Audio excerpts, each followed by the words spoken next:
For today's vlog mga sis, ay pupunta nga kami sa may Kawayan, Bulacan after office work na pagkasunduan namin ng mga ka-office mate ko na pupunta kami at yun, yung isang ka-office mate namin ay umuwi muna sa bahay. Sabi niya, hintayin na lang namin siya doon kasi makikirami kami sa ka-work namin.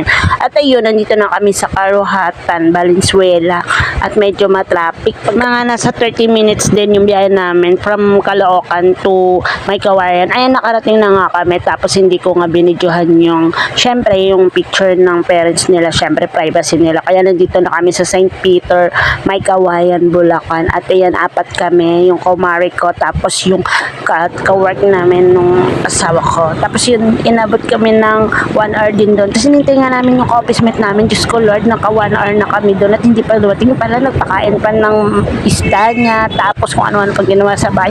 Naubos ko na nga yung sunshine na mani, ano ba yan.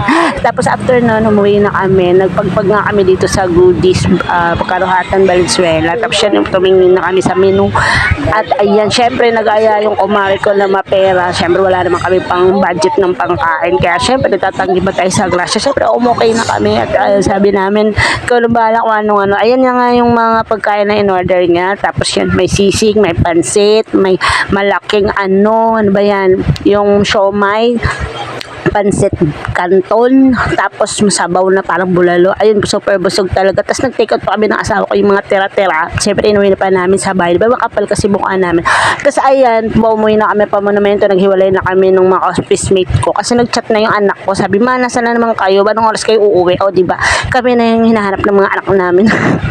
Tapos ayan, natuwa naman ako sa kalsada na dito sa monumento. Dahil meron na silang pailaw sa kalsada. Yung parang may mga lights sa mga sa kalsada. Yung parang kagaya na sa Maynila. Kaya yan na ako, namangha ako dahil pare-pareho na ng mga ilaw-ilaw na ganon. Tapos pagdating namin sa First Avenue, ayan, may ginagawa pa lang kalsada kaya medyo matraffic. Pero okay rin naman kasi nakamotor naman kami. May pasingit-singit pa tong asawa ko. Medyo level. Yung takbo niya, may patagilid-tagilid ba? Ayoko pa naman ng ganun. Ako, nervyosa talaga ako sa biyahe. Kaya minsan naglilikot ako kasi gusto ko yung takbo niya, takbo lang talaga na straight. Yung hindi na siya sisingit-singit sa mga alam namang masikip na sisingit pa, di ba? Alam namang na ako yung diba yan? O sige na nga, babay na.